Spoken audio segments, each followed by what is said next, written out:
Welcome to Sage Audio.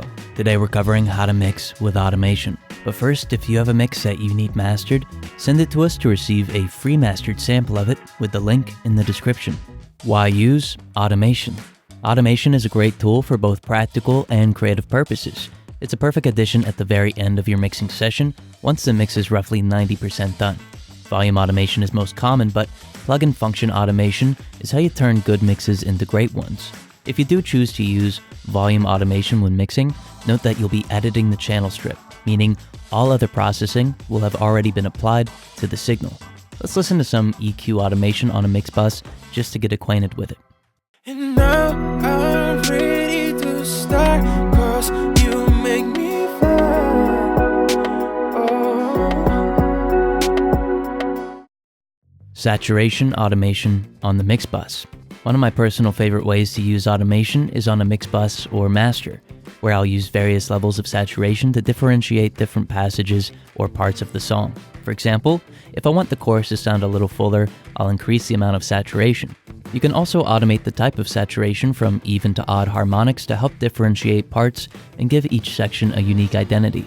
Let's listen to saturation being increased from 25 to 75% on a mix bus and notice the changing of the mix's timbre.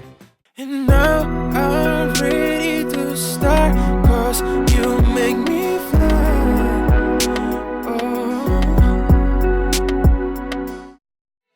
If you're enjoying the video, hit the like button. It helps us bring you more videos. EQ automation on the mix bus. Another great tool when automating a mix bus is mid-side EQ. I like to automate a high shelf filter on the side image in and out to cause high frequency stereo expansion. For example, I can make the chorus both brighter and wider by amplifying this shelf. Alternatively, you could use a mid-side EQ to make sections more mono or centered, or just change the general frequency response. Let's take a listen to the automated side image high frequency shelf. And now I'm ready to start, 'cause you make me fly. Oh. Creative vocal delay automation. Delay can be automated in a really creative way to cause entirely unrealistic changes to the timing of a vocal. I like to drastically increase, then decrease the feedback of a delay, or maybe it's wet dry on a vocal for a purely stylistic effect. This works really well for psychedelic tracks or anything in which you want to grab the listener's attention. Let's listen to this particular use of delay automation. And now I'm ready to start, 'cause you make me fly. Oh.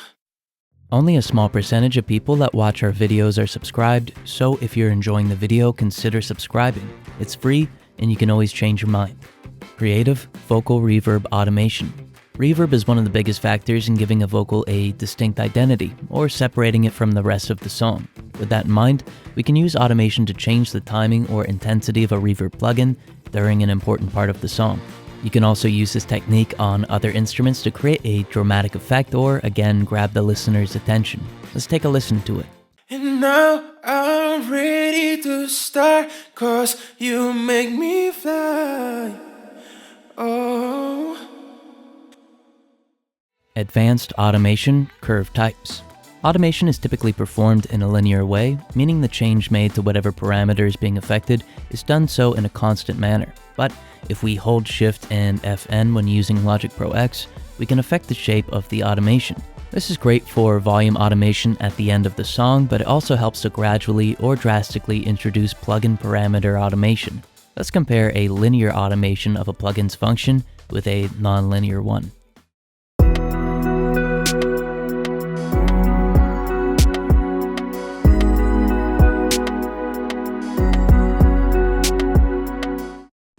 Forming automation with latch. Instead of the typically used read function with which we need to enter in each data point, we can use the latch function to perform automation. With the latch option selected and the automation viewer open, we'll write data whenever the song is playing and a parameter is changed. This can be a great way to make automation sound more organic, since you'll need to actually perform the changes in real time. Let's listen to automation that's created using the latch function. And now I'm ready to start, 'cause you make me fly. Oh. If you're enjoying the channel, join the community with the link in the description. Binaural panning automation. Automating panning is a really cool effect that's been around for a while, but a more impressive version of it is using binaural panning, which uses psychoacoustics to more realistically place a sound source. Like regular panning automation, this works really well as a creative effect. I find that it's easiest with the latch function and then editing the placement using the plugin representation.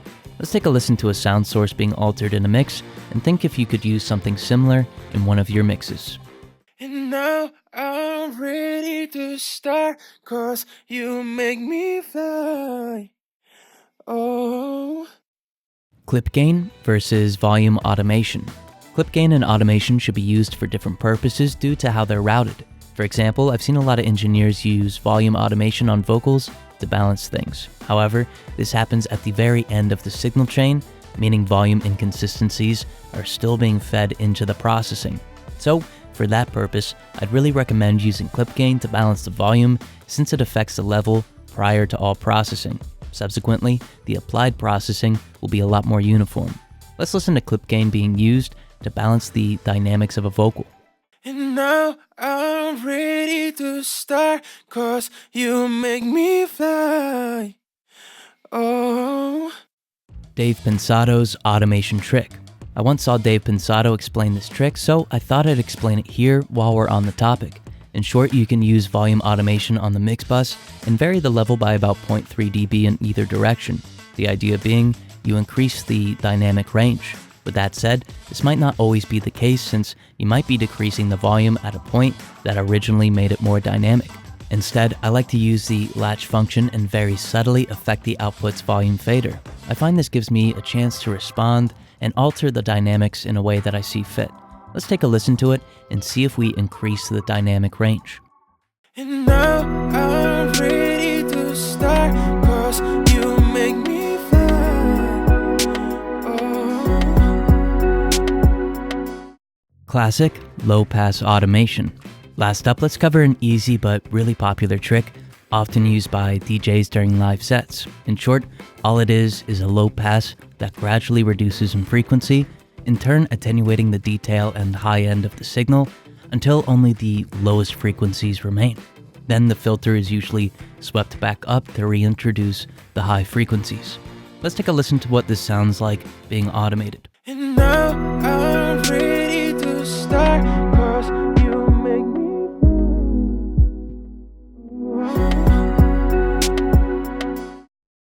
If you have a mix that you need mastered, send it to us to receive a free mastered sample of it with the link in the description. Thank you so much for watching.